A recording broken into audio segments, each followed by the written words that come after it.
Hi everyone, my name's Natalie Pekonik and I'm an independent maker for Close to My Heart.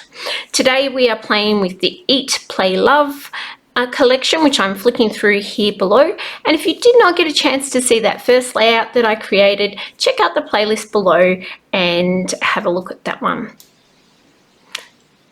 There's 3 layouts that come in this scrapbook kit, and I'm using one of them as just a very loose jumping off point for my photos. It uses the sweet die cut that you'll see me pop out of the collection in a couple of moments. Now, I'm not a very flowery person. I don't like flowers to be laid out everywhere, all over my pages, but that sweet die cut really did jump out at me as something that I'd like to use.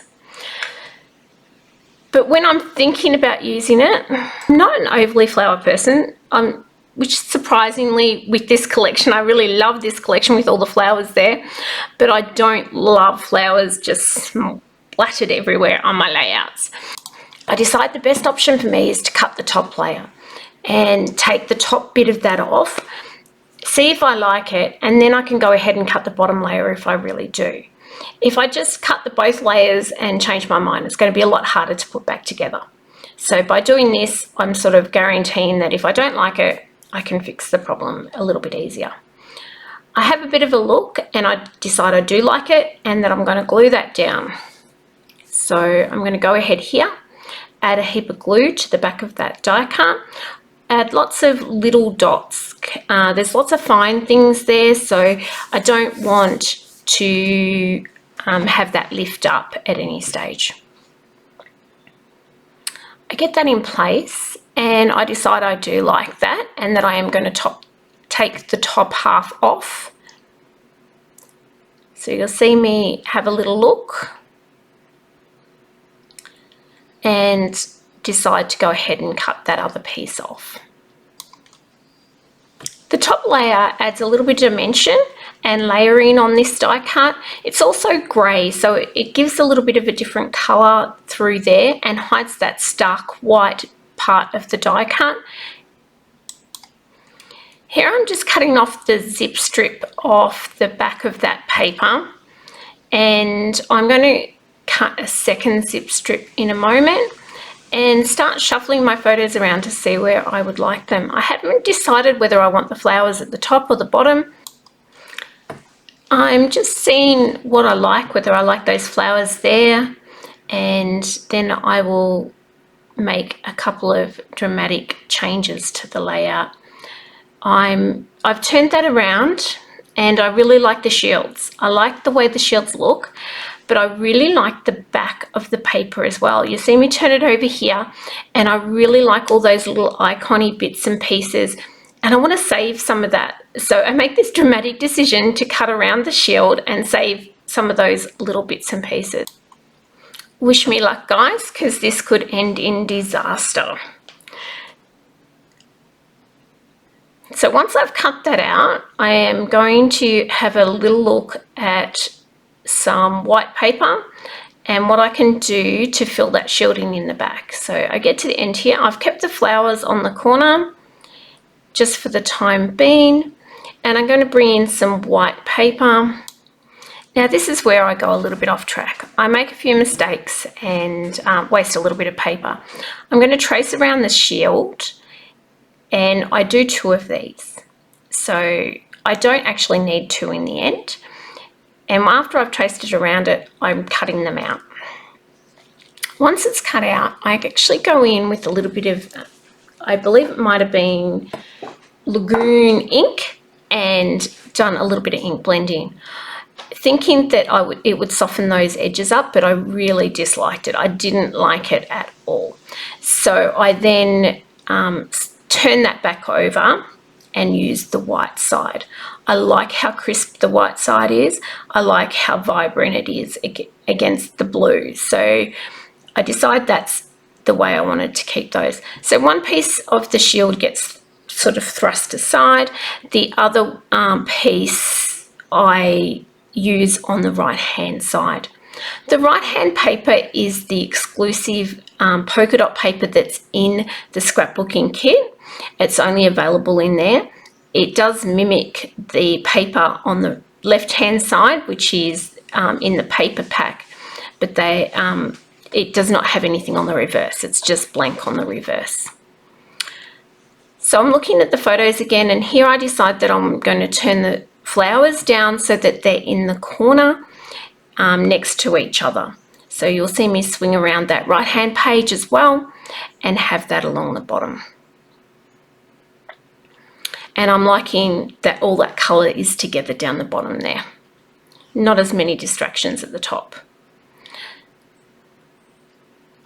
Here I'm just having another little look about where I'm going to put things, and I finally realized that I can just slide a piece of white paper underneath that, and it's going to have the same effect.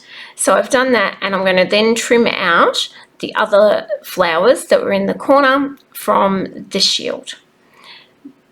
This will then give me, I'll be able to glue that back in, and in the end you wouldn't even know that I had cut that out and then glued it back in. So just trimming off those last little bits. Off camera, I have glued a few bits and pieces down. I also trimmed one of those photos so that it was just a little bit smaller, so those 3 photos fit along on that one page. I'm starting to get organised and know exactly where I want my photos. You will notice that there's one photo on the right-hand page that just keeps swapping around. So it's on the right, then it's on the left, then it's back on the right. I'm going to trim out 2 of those little squares from the paper that I saved on the back of the shield. And that's the paper that I was trying really, really hard not to lose. And I've trimmed out the little mixer and the apron and popped them on the page. I have the zip strip there, and I want to have that to anchor my photos onto, and also have the flowers sort of attached to the bottom of that. So I cut out a second zip strip and popped that down on the left-hand page. I'm about to attach the shield to this right-hand page, but before I do, I'm just trimming around with a sharp blade around the outside edge of the flowers. Then I'm tucking the shield in behind those flowers, and that will mimic the way the flowers go over the edge of the shield on the left-hand side. Around the outside edges of both shields, I do a little bit of hand stitching, and that just mimics what was originally on that shield on the other page. I'm looking at my photos and wondering what I'm going to mat them in. In the kit there is no candy apple red paper, but I did like the look of that pop of red. So I brought in some candy apple, and I mat each of the photos in that. Once I've got those matted, I'm having a bit of a look, and now you're going to see a dramatic change in a minute. You can see how high up those photos are sitting on the page, and I don't really like that. So I move everything down about 1 inch, and that makes it look so much better. I magic mount the flowers at the bottom, and then adhere my photos down and start attaching some of those embellishments. I do pop 2 extra flowers down in the left corner of the right hand page, just to take a bit more of that red away there, and bring in a little bit more yellow. I'm starting to attach the little bits and pieces of embellishment, and I mat up that little mixer and the apron in some red paper.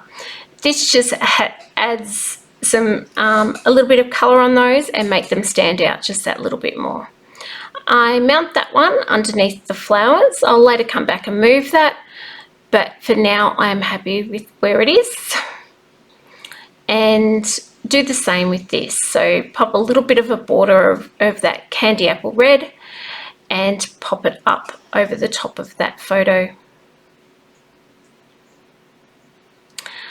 I'm taking just a little bit of the offcut of the zip strip and sticking that in underneath that apron, and then you'll see I'm going in and just doing a little bit of hand stitching around this and the apron and I'll go down and do the mixer as well. Just some added little details. I always find it fun to put in some added little details like the hand stitching, and sometimes it just makes the layout.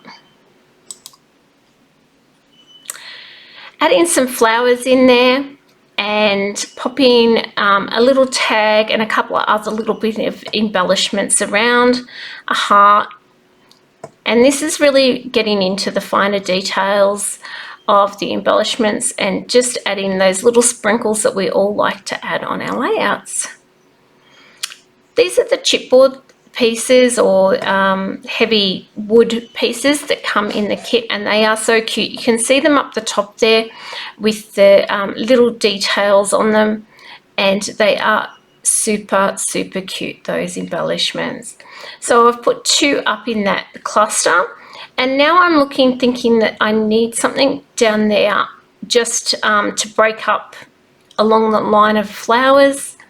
So I'm cutting out one of the little squares that was on the other page.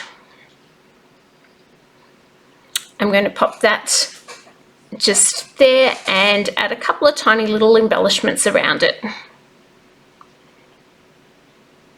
Now, as I said before, I moved this one so it's up above. I didn't want to cut her hand off as much as what I was cutting off. She's got that cute chocolate smear all over her hands, and so I moved it down just a smidge so I could see that, and then filled in the detail with the hand drawn squiggles around the outside. One of the last things I do is add some little texture lines or marker lines on those yellow flowers, which make those yellow flowers pop just that little bit more. This was actually in the instructions in the scrapbooking kit itself, and I got the idea from there. And the very last thing I did was I swapped the right hand side to the left and the left to the right, and to me that just made a little bit more sense. Thank you guys so much for watching. I hope you have enjoyed this little journey with me. Please, if you like the videos, drop a like on my YouTube channels, maybe subscribe because it would really help. In the description below is the link to my web store and a Facebook page and my events. Once again, thanks for watching, and we'll see you next time. Bye.